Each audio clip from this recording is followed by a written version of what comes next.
కరుడుగట్టిన ప్రారబ్ధాన్ని సైతం కర్పూరంలా కరిగించేసే మహిమాన్వితమైన సంకష్టహర చతుర్థి వ్రత కథ. ఈ కథను భక్తితో విన్నంత మాత్రాన మనకి ఉన్న అన్ని కష్టాలు తొలగిపోయి కోరుకున్న కోరికలన్నీ నెరవేరుతాయి. అంత శక్తివంతమైన వ్రత కథ ఇది. పూర్వం మధ్యదేశంలో సూరసేనుడు అని ఒక మహారాజు ఉండేవాడు. అతని రాజధాని సహస్రాఖ్యపురం. సద్గుణవంతుడు, పరాక్రమవంతుడు అయిన ఆ మహారాజు ప్రజల్ని ధర్మబద్ధంగా పరిపాలించేవాడు. అతడి భార్య మహాపతివ్రత, సౌందర్యవతి. ఒకనాడు సూరసేనుడు ఉద్యానవనంలో విహరిస్తూ ఉండగా ఆకాశంలో వెళుతున్న ఒక విమానం కనిపించింది. దివ్యమైన కాంతితో ప్రకాశిస్తున్న ఆ విమానంలోంచి ఒక మధురమైన గానం అతడికి వినిపించింది. ఆ గానం ఎవరిదో కనుక్కుని రమ్మని తన దూతల్ని పంపించాడు. వారు అక్కడికి వెళ్ళేసరికి హఠాత్తుగా ఆ విమానం నేలకూలింది. దూతలు తిరిగొచ్చి ఆ విషయాన్ని రాజుకు తెలియజేశారు. సూరసేనుడు వెంటనే మంత్రుల్ని వెంటబెట్టుకుని విమానం కూలిన ప్రాంతానికి వెళ్ళాడు. ఆ విమానంలో దేవరాజు ఇంద్రుడు, అతడి పరివారము ఉన్నారు. వారిని చూసి ఆశ్చర్యపోయాడు. రథం దిగి వారికి భక్తితో నమస్కరించి, దేవేంద్ర, అమరలోకాధిపతివైన నీ దర్శనం భూలోకవాసులకు కలగటం ఎంతో దుర్లభం. మీలాంటి మహాపురుషుల దర్శనంతో నేను, మా రాజ్యం ఎంతో పావనమయ్యాయి. ఎంతో పుణ్యం చేసుకుంటే తప్ప మీలాంటి దేవరాజుల యొక్క దర్శనం మాకు లభించదు.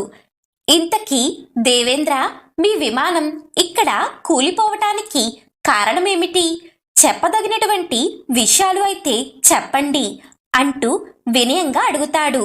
అందుకు దేవేంద్రుడు, సూరసేన, మా విమానం నీ నగరం మీదకి రాగానే కుష్ఠవ్యాధి గ్రస్తుడైన ఒక మహాపాపి చూపు మా విమానం మీద పడింది.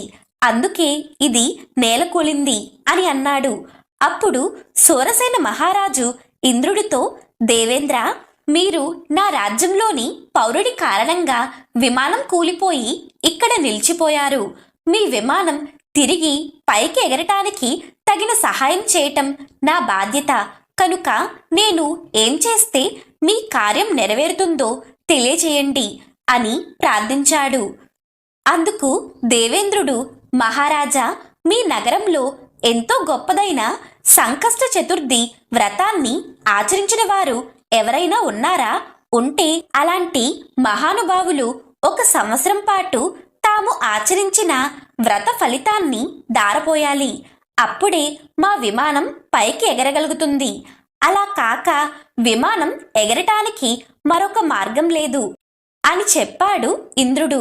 ఆ మాటలు విన్న సూరసేన మహారాజు, దేవేంద్ర, తమరు చెప్పిన వాడిని తప్పకుండా పిలిపిస్తాను. ఇప్పుడు మీరు చెప్పిన సంకష్టహర చతుర్దశి వ్రతాన్ని ఎలా ఆచరించాలి? దానివల్ల ఎలాంటి పుణ్యం లభిస్తుంది? ఈ వ్రతంలో పూజింపబడే దేవుడు ఎవరు? ఇంతకు ముందు ఎవరి వ్రతాన్ని ఆచరించారు? వారికి ఎలాంటి శుభ ఫలితాలు కలిగాయి? దయచేసి అవన్నీ వివరించి పుణ్యం కట్టుకోండి అని వేడుకోగా ఆయన ఇలా చెప్పటం ప్రారంభించారు. సూరసేన, పూర్వం కృతవీరుడని మహారాజు ఉండేవాడు. అతను అమిత బల పరాక్రమవంతుడు, సకల సద్గుణవంతుడు. ఎన్నో యజ్ఞయాగాలు నిర్వహించి విరివిగా ఎన్నో దానాధర్మాలు చేసిన మంచివాడు, సత్యవాది, ఇంద్రియాలను ఆధీనంలో ఉంచుకున్న సత్పురుషుడు. నిత్యం దేవతలని పూజిస్తూ అతిథులని సేవిస్తూ ఉండటం అతడికి ఇష్టమైన పని. చతురంగ బల సమేతుడైన కృతవీరుడు నిత్యము 12,000 మంది విప్రులతో సహపంక్తి భోజనం చేసేవాడు. అలాంటి ఆ మహారాజుకి సుగంధి అని ఒక భార్య ఉంది. ఆమె మహాపతివ్రత, సుగుణవతి, అతిలోక సౌందర్యవతి. ఆమె కూడా భర్తలాగానే సదాచారాల మీద ప్రీతి కలిగిన పడతి. అయితే ఆ పుణ్య దంపతులకి ఎంతకాలం గడిచినా సంతానం కలగలేదు. పుత్ర సంతానం కోసం వారు చెయ్యని వ్రతం లేదు, చెయ్యని దానం లేదు. ఎన్ని యజ్ఞాలు చేసినా, ఎన్ని పుణ్య తీర్థాలు సేవించినా ఫలితం లేకపోయింది. ఎంతో నిరాశ పొందిన కృతవీరుడు ఒకనాడు తమ మంత్రులకి రాజ్యభారాన్ని అప్పగించి అరణ్యానికి వెళ్ళిపోయాడు. అక్కడ ఒక సముచిత ప్రదేశంలో నారవస్త్రాలు ధరించి కఠోర దీక్షతో తపస్సు చేయటం ప్రారంభించాడు.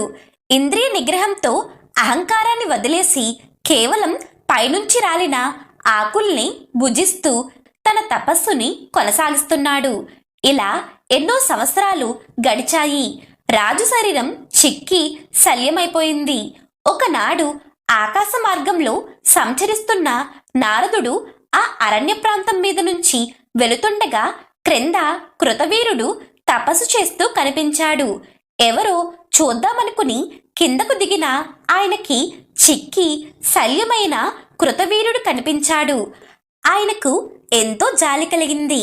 వెంటనే అక్కడి నుంచి పితృలోకానికి వెళ్లి కృతవీరుడి తండ్రిని కలిశాడు. పుత్ర సంతానం కోసం అతడి కొడుకు పడుతున్న బాధలను చెప్పి వెళ్ళిపోయాడు. నారదుడి ద్వారా తన కుమారుడు సంతానలేమితో బాధపడుతున్నాడని తెలుసుకున్న కృతవీరుని తండ్రి సరాసరి బ్రహ్మలోకానికి వెళ్ళి చతుర్ముఖునికి నమస్కరించి, ప్రభు, నా కుమారుడు సకల సద్గుణవంతుడు, దానశీలి, ధర్మప్రభువు, ఎన్నో యజ్ఞాల్ని వ్రతాల్ని చేసినవాడు, ప్రజల్ని కన్న బిడ్డల వలె చూసుకుని కరుణామయుడు.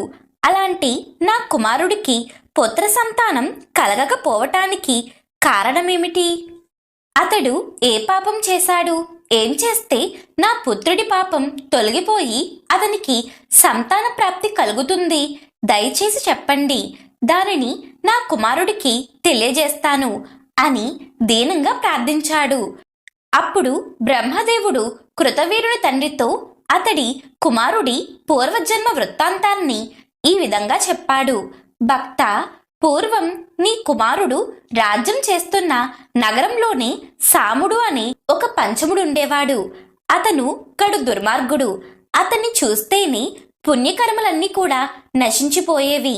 ఒకనాడు ఆ చండాలుడు ధనకాంక్షతో దారి కాసి 12 మంది బ్రాహ్మణులను చంపి వారి దగ్గరనున్న సంపదనంతా దోచుకున్నాడు. దోచిన సొత్తంతా తీసుకుని నెమ్మదిగా ఆ సాయంత్రానికి తన ఇంటికి చేరుకున్నాడు. ఆ రోజు మాఘబహుళ చతుర్దశి. చంద్రుడు ఉదయించే సమయానికి ఇంటికొచ్చిన సాముడు తన కుమారుణ్ణి గణేశ గణేశ అని పేరు పెట్టి పిలిచాడు. కొడుకు బయటకు వచ్చి తండ్రి దోచిన సొత్తును పట్టుకుని లోపలికి తీసుకుని వెళ్ళాడు. ఇద్దరూ కలిసి కడుపు నిండా భోజనం చేశారు. కొన్నాళ్లకి సాముడు మరణించాడు. సాముడు పరమ పాపి అయినప్పటికీ అతన్ని తీసుకుని వెళ్ళటానికి వినాయక లోకం నుంచి దూతలు వచ్చారు. కారణమేమిటంటే, పూర్వం సాముడు మాఘబహుళ చవితి నాడు దొంగతనం చేసే యావలో పొద్దున్నుంచి ఏమీ తినకపోవటం, సంధ్యా సమయంలో ఇంటికొచ్చి కొడుకుని గణేశ అని పిలవటం, కొడుకుతో కలిసి గణేశ ప్రసాదాన్ని తినటం వల్ల అతడికి అమితమైన పుణ్యఫలం లభించింది. పైగా ఆ రోజు గణేశునికి ప్రీతికరమైన తిథి కూడా. సంధ్యా సమయంలో ఇంటికొచ్చి కుమారుడిని గణేశ అని పిలవటం, కొడుకుతో కలిసి గణేశ ప్రసాదాన్ని తినటం వల్ల అతనికి అమితమైన పుణ్యఫలం లభించింది. పైగా ఆ రోజు గణేశునికి ప్రీతికరమైన తిథి కూడా. అందుకే అతనికి స్వామివారి అనుగ్రహం లభించింది. ఆ విధంగా దూతలు తెచ్చిన విమానమెక్కి సాముడు గణేశ లోకానికి చేరుకున్నాడు. కొంతకాలం గడిచాక ఆ సాముడే భూలోకంలో కృతవీరుడనే పేరుతో నీ పుత్రుడిగా జన్మించాడు. అయితే ప్రస్తుతం అతడు ఎన్ని పుణ్యకార్యాలు చేస్తున్నప్పటికీ గత జన్మలో విప్రులను వధించిన పాపం వల్ల ఈ జన్మలో సంతాన భాగ్యానికి నోచుకోలేదు. అతడు చేసిన పాపం నశిస్తేనే సంతానం కలుగుతుందని చెప్పాడు.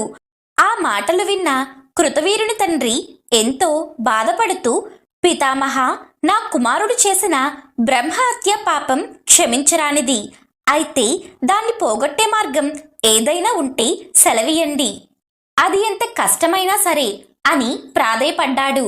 అప్పుడు బ్రహ్మదేవుడు, నీ కుమారుడు అత్యంత మహిమాన్వితమైనది, కోరిన కోరికలు తీర్చేది అయిన శ్రీ గణేశ సంకష్టహర చతుర్థి వ్రతాన్ని గనుక ఆచరిస్తే అతడు చేసిన పాపాలన్నీ నశిస్తాయి.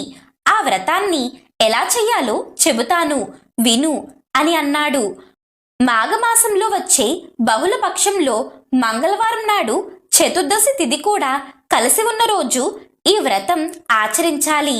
ఆ రోజు సాయంత్రం చంద్రోదయ సమయంలో ఈ వ్రతాన్ని ప్రారంభించాలి.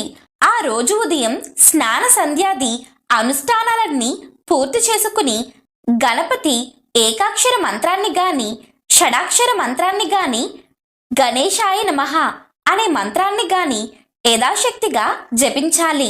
ఉదయమంతా ఆహారం తీసుకోకుండా కేవలం పాలు పళ్ళు మాత్రమే స్వీకరించాలి. ఆ పూటంతా మౌనంగా ఉండాలి. మనసులో గణపతి నామస్మరణ చేస్తూ ఉండాలి. ఆ రోజు సాయంత్రం తెల్ల నువ్వుల పిండి ఉసిరికాయ రసంతో తయారు చేసిన పదార్థంతో నలుగు పెట్టుకుని స్నానం చెయ్యాలి. తరువాత కనీసం 1116 లేక 108 సార్లు ఆ గణపతి ఏకాక్షరి షడాక్షరి లేక గణనాత్వ అనే వైదిక మంత్రాన్ని జపించాలి. ఇలా జపం పూర్తి చేసిన తరువాత వరప్రదాయుడైన ఆ గణేశ్వరుడిని షోడశోపచారాలతో పూజించాలి. నివేదనగా స్వామివారికి ఉండ్రాళ్ళు, వడపప్పు, పానకము, అరిసెలు, పూర్ణాలు, బూరలు, పరమాన్నం, పులిహోర, చక్కెర పొంగలి, కట్టు పొంగలి లాంటివి శక్తి కొలది సమర్పించాలి. 21 రకాల ఫలాలని, 21 దూర్వంకురాలని, దక్షిణ తాంబూలాలని స్వామివారికి సమర్పించాలి. చంద్రోదయం నాటికి వివిధ రకాల పుష్పాలతో గణేశ్వరుణ్ణి అందంగా అలంకరించాలి. చంద్రోదయం కాగానే ముందుగా గణేశునికి మూల మంత్రాలతోనూ తరువాత చంద్రునికి అర్ఘ్యాన్ని ఇవ్వాలి. అర్ఘ్య ప్రదానం పూర్తయిన తర్వాత స్వామివారికి ప్రదక్షిణ నమస్కారాలు చేసి అపరాధ క్షమాపణ కోరుకుని కనీసం 21 మంది విప్రులకి భోజనం పెట్టాలి.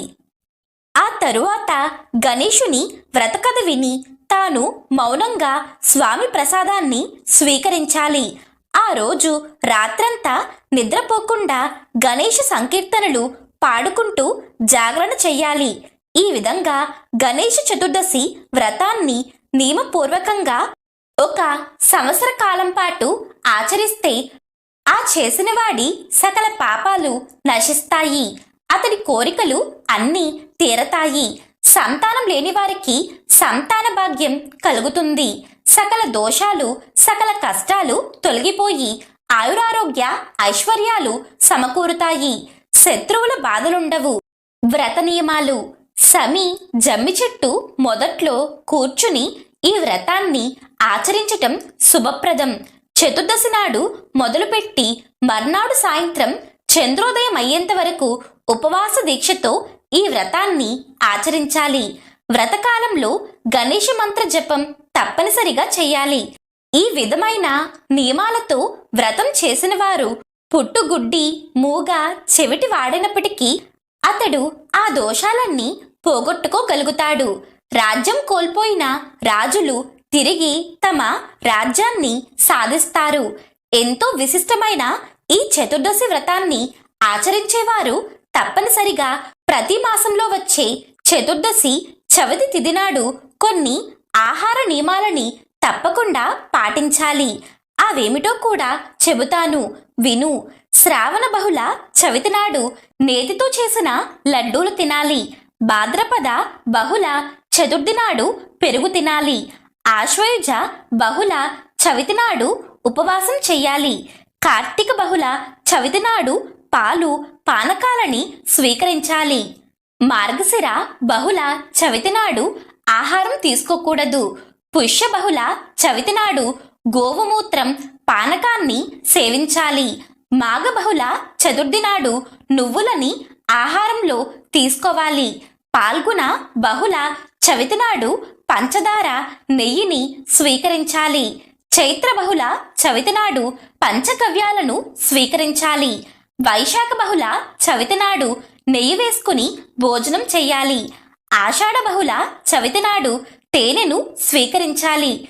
ఈ విధంగా ప్రతి మాసంలో వచ్చే చతుర్దశి తిథి నాడు ఈ చెప్పిన ఆహార పదార్థాలను స్వీకరిస్తూ నియమపూర్వకంగా వ్రతాన్ని ఆచరిస్తే సకల సిద్ధులు కలుగుతాయని బ్రహ్మదేవుడు కృతవీరుని తండ్రికి గణేష చతుర్దశి వ్రతాన్ని వివరించాడు. ఇదంతా విన్న కృతవీరుని తండ్రి ఆనందంతో, పితామహ, గణపతి గురించి వింటుంటే, ఆయన మహిమల గురించి తెలుసుకుంటుంటే నాకు ఎంతో సంతోషంగా ఉంది. ఎంత విన్నా తనివి తీరటం లేదు.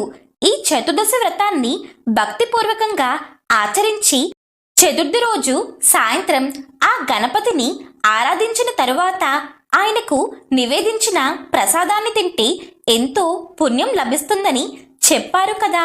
అలాగే స్వామివారికి దూర్వంకురాలంటే ఎంతో ప్రీతికరమని చెప్పారు. అవంటే స్వామివారికి ఎందుకంత ఇష్టం? వాటి గొప్పతనం ఏమిటి? దయచేసి వివరించండి అని అడుగుతాడు. అతని ఉత్సాహానికి అతనికి తెలుసుకోవాలని కోరిక ఉందని గమనించి బ్రహ్మదేవుడు కూడా ఎంతో ఆనందించి, నీవు అడిగిన దూర్వంకురాల యొక్క మహత్యం గురించి చెబుతాను, శ్రద్ధగా వినుము అంటూ ఈ విధంగా చెప్పసాగాడు. పూర్వం స్థావరం అని ఒక నగరంలో కౌండిన్య మహాముని అని ఒక గణపతి ఉపాసకుడు నివసిస్తూ ఉండేవాడు. ఆయన గొప్ప తపస్వి, మంత్రసిద్ధుడు, జపసిద్ధి పరాయణుడు. ఆయన తాను నివసించేటటువంటి ప్రదేశానికి దక్షిణ దిశలో ఒక పవిత్రమైన ఆశ్రమాన్ని ఏర్పరచుకున్నారు. కౌండిన్య మహాముని స్థిరమైనటువంటి చిత్తంతో గణపతి యొక్క షోడశాక్షర మహామంత్రమైనటువంటి గణేశాయ నమః అనే మంత్రాన్ని ప్రతినిత్యము జపిస్తూ ఉండేవారు. అలా ఆయన ప్రతినిత్యము కూడా గణపతిని గరికతో అర్చిస్తూ ఉండేవారు. ఒకనాడు కౌండిన్య మహర్షి భార్య ఆశ్రయాదేవి ఆయనతో, స్వామి, మీరు ప్రతి నిత్యము కూడా ఆ మహాగణపతి యొక్క ఆరాధన గరిక పరకలతో ఆచరిస్తూ ఉంటారు. ఆ పచ్చని గరికను తెచ్చి స్వామివారి యొక్క దేహమంతా పచ్చని గరిక పరకలతో అలంకరిస్తారు. స్వామివారిని చూస్తే ఒక ఆకుపచ్చని పర్వతంలాగా భాషిస్తూ ఉంటారు. కేవలం ఈ గడ్డి పరకలకి గణేశుడు సంతోషిస్తాడా? ఈ గరిక పరకలను సమర్పించడంలో ఉన్నటువంటి రహస్యమేమిటి? దయచేసి నాకు చెప్పండి అని కోరింది. అప్పుడు కౌండిన్యుడు చిరునవ్వుతో ఇలా చెబుతాడు. దేవి, పూర్వం సంయమని అనే ఒక నగరం ఉండేది. ఒకనాడు ఆ నగరంలో ఎంతో వైభవంగా ఒక ఉత్సవం జరిగింది. దానికి అప్సరసలు, గంధర్వులు, దిక్పాలులు, ఇలా సకల దేవతాగణాలు వారందరూ కూడా విచ్చేశారు. ఎంతో వైభవంగా కొలువు తీరినటువంటి ఆ దేవతల సమక్షంలో అతిలోక సుందరి తిలోత్తమ అద్భుతంగా నృత్యం చేస్తూ ఉంది. ఆ సమయంలో అనుకోకుండా తిలోత్తమ కట్టుకున్నటువంటి చీర తొలగింది. అది చూసి ఆ సభలో కూర్చున్నటువంటి యముడు ఎంతో మోహపడ్డాడు. ఒక్కసారిగా పైకి లేచి ఆమెను కౌగిలించుకోవాలనుకున్నాడు. అంతలో అతని వీర్యం స్థలితమై భూమి మీద పడింది. ఆయన సిగ్గుతో తలవంచుకుని కూర్చున్నాడు. అలా నేల మీద పడినటువంటి యముడి యొక్క వీర్యం నుండి బగబగా మండేటటువంటి జ్వాలలతో ఒక భయంకరమైనటువంటి పురుషుడు ఆవిర్భవించాడు. అతను భయంకరమైనటువంటి కోరలతో, విశాలమైనటువంటి ముఖంతో, నిప్పు కణాల లాంటి కళ్ళతో పెద్దగా అరుస్తూ అందర్నీ కూడా భక్షించాలని బయలుదేరాడు. అయితే వికటట్టహాసం చేస్తూ వస్తున్నటువంటి అతన్ని చూసినటువంటి ముల్లోక వాసులందరూ కూడా విపరీతంగా భయపడిపోయారు. అందరూ కూడా వైకుంఠానికి పరిగెత్తి శ్రీహరిని శరణు వేడుకున్నారు. ఆయన ఆ పని తన వల్ల కాదని, ఆ రాక్షసుడి బారి నుండి కాపాడగలిగేది కేవలం గణపతి ఒక్కడేనని చెప్పి ఆయన్ని శరణు వేడుకోమని చెప్పి పంపించాడు. అప్పుడు దేవతలందరూ కూడా తిరిగి గణేశలోకానికి వెళ్ళి ఆయనను భక్తితో స్తుతించారు. సమస్త విఘ్నాలను హరించేవాడా, సమస్త విఘ్న స్వరూపుడా, సర్వానికి సాక్షిభూతుడా, సర్వస్వరూపుడా, కరుణారస సముద్రుడా, జగత్తును పరిపాలించేవాడా, పూర్ణమైనటువంటి తపస్వరూపుడా, సర్వ సంహారకారక, వేద వేదంగాలు తెలిసినవాడా, వేదస్వరూప అయిన ఓ గణేశ, నీకు వందనం. అందరి సంకటాలను తీర్చేటటువంటి దయాస్వరూప, వరప్రదాయక, నీకు భక్తితో నమస్కరిస్తున్నాం స్వామి. నీకన్నా ఇప్పుడు మాకు వేరే దిక్కు ఎవరూ లేరు. నీవు తప్ప మమ్మల్ని ఎవరు కూడా రక్షించేవారు లేరు. ఉన్నట్టుండి ఈ అకాల ప్రళయం దాపరించింది. ఈ దుష్ట రాక్షసుడు మమ్ములను చంపాలని చూస్తున్నాడు. ప్రభు, దేవదేవ, మమ్మల్ని అందరినీ కూడా ఈ మృత్యుభయం నుండి కాపాడి నీ పాదాలను శరణు వేడుకునేలా చెయ్యి అంటూ దీనాతి దీనంగా ప్రార్థిస్తారు. అలా దేవతల ప్రార్థన విన్నటువంటి గణపతి వెంటనే వారికి బాలగణపతి రూపంలో సాక్షాత్కరిస్తారు. దేవతలారా, భయపడకండి, మీ అందరికీ కూడా నేను అభయాన్నిస్తున్నాను అంటూ వారికి ధైర్యం చెబుతాడు. దేవతలందరూ కూడా బాగా బాలగణపతిని ఎంతో చక్కగా భక్తి ప్రపత్తులతో సాష్టాంగ నమస్కారం చేసి పూజిస్తారు. గజానన, ఈ బాలస్వరూపమేమిటయ్యా? మేము ఇంతవరకు ఇలాంటి అవతారాన్ని దర్శించలేదు. ఇంత అందమైన బాలుడి రూపంలో ఎందుకు అవతరించావు? ప్రభు, మహా భయంకర ఆకారంతో ఆ రాక్షసుడు మమ్మల్ని భయపడుతుంటే నువ్వు ఇలా చిన్నపిల్లవాడి రూపంలో వచ్చావేంటయ్యా? నిన్నే నమ్ముకున్నాం కదయ్యా. ఇంత చిన్న రూపంతో మమ్మల్ని ఎలా కాపాడుతావు స్వామి అంటూ వారు ఆందోళన పడతారు. అలా వారి భయాన్ని చూసి చిన్నగా నవ్వుకున్నటువంటి బాలగణపతి వారితో ఇలా అంటాడు. దేవతలారా, నేను కావాలని కోరి మరి ఈ బాలగణపతి రూపాన్ని ధరించాను. మీరు అలా చూస్తూ ఉండండి. మీ కార్యం నేను తప్పకుండా నెరవేరుస్తాను కదా. ముందు మీరంతా వెళ్ళి ఆ రాక్షసుణ్ణి ఇక్కడకు వచ్చేలా ప్రేరేపించండి. ఆ తర్వాత జరగవలసింది నేను చూసుకుంటానని పలికాడు. అలా గణపతి మాటలు విన్నప్పటికీ దేవతల్లో కొందరికి ధైర్యం రాలేదు. ఆ రాక్షసుడు చూస్తే పర్వతంలా ఉన్నాడు. ఈయనేమో పసిబాలుడి రూపంలో కనిపిస్తున్నాడు. అసలు ఎలా వాడిని సంహరిస్తారు, మనల్ని ఎలా రక్షిస్తారు అనుకుంటూ సందేహిస్తారు. అంతలోని దిక్కులు పెక్కటిల్లేలా అరుస్తూ కాలాగ్ని స్వరూపుడై మహారాక్షసుడు వారి ముందు ప్రత్యక్షమవుతాడు. వాడిని చూసి దేవతలందరూ కూడా హాహాకారాలు చేస్తూ తలో దిక్కుకు పరిగెడతారు. దేవతలతో పాటుగా మునులు, మహర్షులు కూడా పరిగెడుతూ ఉంటారు. అది చూసి ఆ రాక్షసుడు వాళ్ళను పట్టుకోవాలని వెంబడిస్తాడు. వెంటనే బాలరూపంలో ఉన్నటువంటి గణపతి అతని దారికి అడ్డంగా నిలబడతాడు.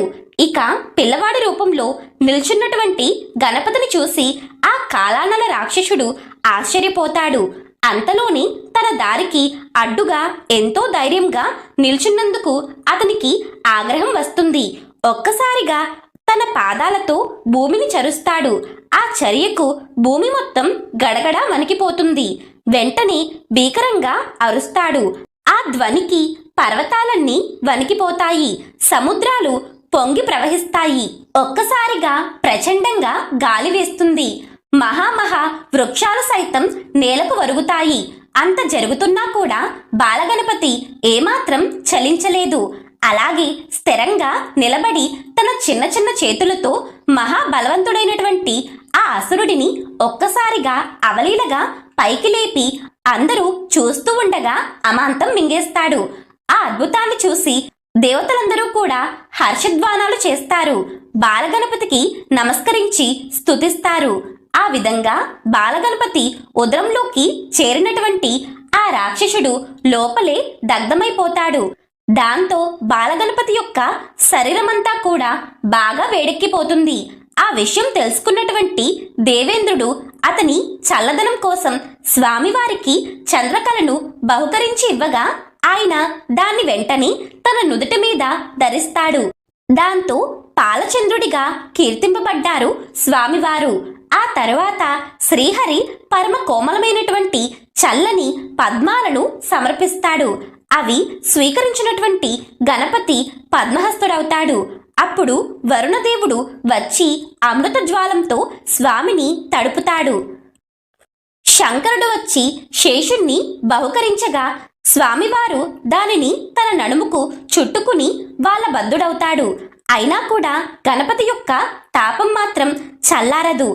ఆ సమయంలో సమస్త లోకాలలో ఉన్నటువంటి 8,008 మంది మునీశ్వరులు, మహర్షులు, తపస్సులు మూకుమ్మడిగా వచ్చి ఒక్కొక్కరు కలిపి 21 దూర్వంకురాలు చెప్పున స్వామివారికి భక్తిగా సమర్పించగా గణపతి వాటన్నిటినీ కూడా ఒంటి మీద ధరిస్తాడు. దాంతో ఆయనకు ఉన్నటువంటి శరీర తాపమంతా కూడా పూర్తిగా చల్లారుతుంది. ఈ విధంగా దేనితోనూ చల్లారనటువంటి గణేశుని యొక్క శరీర తాపం కేవలం దూర్వంకురాలు అంటే గడ్డి పరకల వలన చల్లబడటంతో దేవతలందరూ కూడా నాటి నుండి గణేశుణ్ణి దూర్వంకురాలతో పూజించటం మొదలు పెడతారు. వారి పూజలతో ఎంతో సంతృప్తి చెందినటువంటి గణపతి ఎంతో సంతుష్టుడవుతాడు. కాబట్టి దూర్వంకురాలు నా శరీర తాపాన్ని పోగొట్టి నాకు ఎంతో హాయిని చేకూర్చాయి. దేవతలారా, కాబట్టి ఇవంటే నాకు ఎంతో ఇష్టం. మీరు నా పూజ కోసం సేకరించేటటువంటి పదార్థాలలో దూర్వంకురాలు తప్పకుండా ఉండాలి. అవి లేకుండా చేసేటటువంటి పూజను నేను స్వీకరించను. ఉదయకాలంలో నా పూజ చేసేటటువంటి భక్తులు 21 లేదా కనీసం ఒక్క దూర్వంకురాన్నైనా నాకు సమర్పిస్తే నేను ఎంతో సంతోషిస్తాను. వారు చేసేటటువంటి పూజ అనంతమైనటువంటి శుభ ఫలితాన్ని ఇచ్చేలా చేస్తానంటూ అందరినీ ఆశీర్వదించి అంతర్ధానమవుతాడు గణపతి. కాబట్టి గణపతి మహారాక్షసుణ్ణి సంహరించినటువంటి ఆ ప్రదేశంలో దేవతలందరూ కూడా కలిసి ఒక గణపతి ఆలయాన్ని నిర్మిస్తారు. అందులో స్వామివారి ప్రతిమను స్థాపించి విఘ్నహార గణపతి అనే పేరు పెడతారు. కాలానలుడు అనే రాక్షసుడిపై విజయం సాధించినటువంటి ఆ ప్రదేశం కాలాంతరంలో విజయపురమని ప్రసిద్ధికెక్కింది. అక్కడ చేసినటువంటి జపం, తపం అనంతమైనటువంటి గొప్ప పుణ్యాన్నిస్తుంది. ఓ ఆశ్రయ, నీవు కోరిన ప్రకారం దూర్వంకురం మహత్యం గురించి నాకు తెలిసింది చెప్పాను. దీనిని వినటం వల్ల కూడా అనంతమైన పుణ్యం లభిస్తుంది అని చెప్పి అనుష్ఠానం కోసం సమీపంలోని నదీ తీరానికి వెళ్ళిపోయాడు కౌండిన్య మహర్షి. కాబట్టి సంకష్టహర చతుర్థి నాడు తప్పకుండా స్వామివారికి దూర్వంకురాలతో ఎవరైతే పూజిస్తారో వారు స్వామివారి అనుగ్రహానికి పాత్రులవుతారు అని బ్రహ్మదేవుడు సంకష్టహర చతుర్థి వ్రత కథను అలాగే వ్రత విధానం గురించి కృతవీరుని తండ్రికి తెలియజేస్తాడు. ఇక కృతవీరుడి యొక్క తండ్రి బ్రహ్మదేవునికి ఎన్నో నమస్కారాలు తెలియజేసుకుని అక్కడి నుంచి భూలోకంలో తన మందిరంలో నిద్రపోతున్న తన కుమారుడికి కలలో కనిపించి ఈ విషయాలన్నీ ప్రబోధించాడు. కృతవీరుడు కలలో తన తండ్రి కనిపించినందుకు ఎంతో సంతోషించి మర్నాడు ఉదయం నిద్ర లేవగానే తన మంత్రులని, పురోహితుల్ని పిలిపించాడు. వారందరితో కలిసి తన తండ్రి గారు కనిపించిన విషయాన్ని, పుత్ర సంతానం కోసం తాను ఆచరించవలసిన సంకష్టహర గణేశ చతుర్దశి వ్రతం గురించి వారికి తెలియజేశాడు. అది విన్నవారంతా ఎంతో సంతోషించి చతుర్దశి వ్రతాన్ని వెంటనే చెయ్యమని చెప్పారు. అందరి సలహాను అనుసరించి కృతవీరుడు మంగళవారం చతుర్దశి తిథి కలిసి వచ్చిన రోజు తన తండ్రి కలలో చెప్పిన విధంగా చంద్రోదయ సమయంలో గణపతిని విశేషంగా షోడశోపచారాలతో పూజించాడు. ఆ తర్వాత 21 మంది విప్రులకి షడ్రశోపేతంగా విందు భోజనం పెట్టి దక్షిణ తాంబూలాలతో వాళ్లను సంతృప్తిపరిచాడు. గణేశుని పూజలో భాగంగా స్వామివారికి అత్యంత ప్రీతిపాత్రమైన దూర్వంకురాలను కూడా సమర్పించాడు. తరువాత ఇంద్రియ నిగ్రహంతో గణేశుని ఏకాక్షర మంత్రాన్ని జపించాడు. ఈ విధంగా కృతవీరుడు సంకష్టహర చతుర్థి వ్రతమును భక్తి శ్రద్ధలతో ఆచరించి తాను సంతానాన్ని పొందడమే కాకుండా తన రాజ్యంలో ఉన్నటువంటి ప్రజలందరి చేత కూడా సంకష్టహర చతుర్థి వ్రతాన్ని నియమపూర్వకంగా ప్రతి నెల ఆచరింపచేశాడు. కాబట్టి సూరసేన మహారాజా, విన్నావు కదా సంకష్టహర చతుర్థి మహిమ ఎంత గొప్పదో. ఈ వ్రత మహత్యం గురించి పూర్తిగా చెప్పటం సృష్టిలో ఎవరికీ సాధ్యం కాదు. సకల మానవాళికి మేలు కలిగించేటటువంటి ఈ వ్రతం కృతవీరుడి ద్వారా ఈ లోకానికి తీసుకురాబడింది. ఇది ఎంతో పవిత్రమైంది.